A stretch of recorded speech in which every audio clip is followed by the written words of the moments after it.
When war films had grit, grief, and guts before six-pack soldiers and CGI explosions took over, there was a golden age. Back when courage felt raw and scripts cut deep.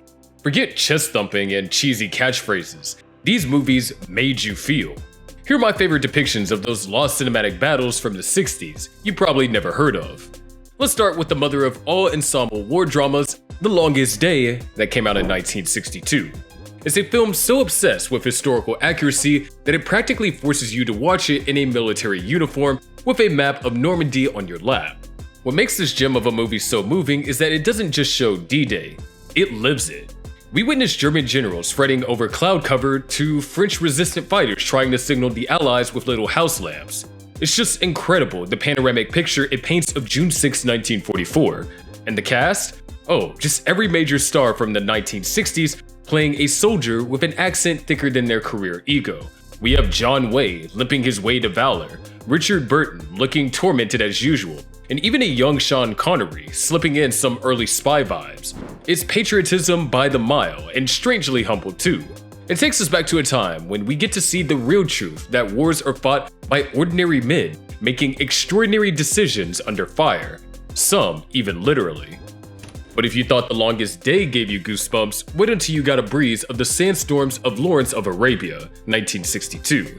Now I know what you're thinking, isn't that even a war movie? Well, if political deception, guerrilla warfare, and blowing up trains in the middle of the desert doesn't count as a war movie, then what are we even doing here? David Lean's masterpiece doesn't just give you a trip to World War I's Middle Eastern theater, it drags your soul through it. With Peter O'Toole's piercing blue eyes hypnotizing the screen, Lawrence's descent from an idealistic British officer to a conflicted messiah-like figure is as epic as it is tragic. The scene where he leads Arab tribes against the Turks only to find himself corrupted by his own legend isn't just cinema, it's almost biblical. The war here isn't about bullets, it's about identity, colonization, and that uncomfortable line between heroism and delusion. This gets us thinking, would we be strong enough to get through the craziness of such a war? And to top it off, there are explosions too, because which war movie wouldn't have them? From desert mirages, we're taking a trip to barbed wire and bunk beds in The Great Escape that came out in 1963. This film proves that you can wear a leather jacket and still be a captive or prisoner of war. While it's less about large-scale battle and more about clever tunneling, this Steve McQueen-led romp delivers a one-of-a-kind war story, told through stolen spoons and misdirection. It's funny, tense, and absolutely devastating when it needs to be. The final moments, with McQueen's Cooler King tossed back into solitary with a baseball glove and a smirk, are pure cinematic gold. Could we have ever come up with such an idea? Maybe, under the circumstances of war. The motorcycle chase over barbed wire? It deserves its own holiday. Beneath all the charm and charisma, the film never forgets the risk involved. Every escape plan, every disguise, is a rebellion against despair, showing that even behind enemy lines, human spirit isn't easily broken. If you think the spirit of rebellion is worth celebrating, hit like and subscribe, and keep the great escapes coming. Speaking of charisma, there are only a few films that flex it as hard as Where Eagles Dare, the war thriller where undercover spy missions meet outrageous body count, and nobody, absolutely nobody, runs out of bullets. Richard Burton is the unflappable British brain behind the mission, while Clint Eastwood's American muscle simply shoots his way through literally any complications. Together, they infiltrate a Nazi fortress that might as well be a James Bond villain lair. The most stomach-churning part is how these two agents keep up their unflinching cool while every Nazi officer within 30 miles is getting shot, thrown off a cable car, or outsmarted in a twist that makes you question your own memory. Sure, the plot may be so twisty it could pass for a pretzel, but the film never loses its grip on tension. You're not just watching a mission unfold, you're in the damn mission, clutching your popcorn like a secret weapon of war.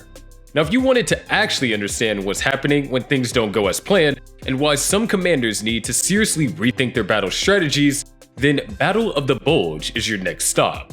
While it took a few liberties with history, it still hits hard. Robert Shaw plays a German tank commander with the cold precision of a man who definitely doesn't send Christmas gifts or even cards to loved ones. The emotional weight lands hardest when you realize that this wasn't a noble fight for victory. It was more of a desperate, bloody struggle for survival in one of the war's most brutal surprise military attacks. Henry Fonda's exhausted attempts to make command decisions while everything around them turns into chaos are enough to make you want to salute your local history teacher. It's a grim reminder that wars don't end with a triumphant trumpet blast. The victorious and traumatized warriors crawl to their finish line, dragging bodies, crushed souls, and broken ideologies behind them. That got me thinking, do the soldiers ever really recover from what they've been through? Whether victorious or not, do they ever get over the traumatizing echo of war bombs, bullets, and men crying out for help? On the opposite end of tone, but somehow just as powerful, comes Stanley Kubrick's black comedy masterpiece, Dr. Strangelove. Because who doesn't want a war film where the biggest bomb isn't a weapon, but satire itself? Sometimes the heart could use satire to compensate for all the grim, and that's exactly why Peter Sellers' triple performance, including the wheelchair-bound ex-Nazi scientist who just can't stop doing the Heil Hitler, turns global annihilations into a tragic farce. The most brilliant and moving moment? When Slim Pickens rides a nuclear bomb like a rodeo bull into certain doom, while Vera Lynn's "We'll Meet Again" plays in the background. It's funny, yes, but it's also terrifying in how absurdly close we came to this during the Cold War. It's a war film that doesn't show you trenches or tanks. It shows you phone calls, egos, and bureaucratic stupidity that might actually be more dangerous than any gun ever fired. Of course, if you want your military icons loud, brash, and so charismatic they practically shout in capital letters, then welcome to Patton. George C. Scott stomps into this biopic with the kind of performance that makes you want to stand up and shout, "Sir, yes sir," on your own TV.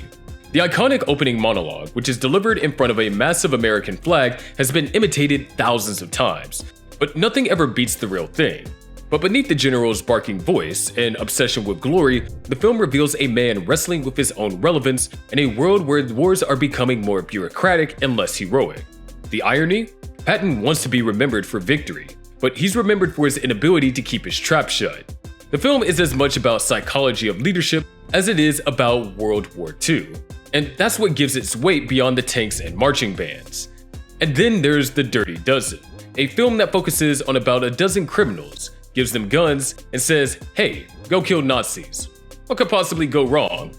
Well, everything, and that's the whole point. This film isn't about noble soldiers with chiseled jawlines. It's about everything that could go wrong. Screw-ups, loners, and misfits who only get a single shot at redemption. Lee Marvin leads the gang with a look that suggests that he hasn't smiled since the Great Depression, and each member is messed up in their own way. But the scene that truly punches you in the gut is when the team finally executes their suicide mission and the comedy completely disappears. These aren't heroes, they're human sacrifices. It's the kind of tonal shift that makes you realize, with a jolt, that war doesn't care if you're a saint or a sinner. It'll chew you up just the same. And yet somehow, this chaos works. Blending action, humor, and heartbreak into one unforgivable war ride. By the time the credits roll on these masterpieces, you're not just entertained, you're educated, emotionally wrecked, and possibly a bit annoyed that modern war films rarely strike such emotion and balance anymore. These movies were war stories told with weight, soul, and sometimes an unsettling level of honesty. The 1960s didn't need shaky cameras or CGI to sell horror, courage, and madness. They had the gift of storytelling, they had characters, and they had guts, both on screen and in script. So next time someone tries to convince you that war movies peaked with green screens and slow-mo death scenes, gently hand them one of these classics, then sit back and watch them fall silent during Patton's speech, flinch at the brutality of The Great Escape's ending, or cry and laugh as Dr. Strangelove nukes us all with a grin. Because once you've seen war through the eyes of these cinematic giants, it's hard to look at action movies the same way again. But what's your take on 60 war films? Drop your thoughts in the comments. Like and share if you enjoyed the video, and if you're curious about Hollywood's forgotten silent film stars, be sure to check out the previous video for some action-packed history. And of course, make sure you subscribe for more.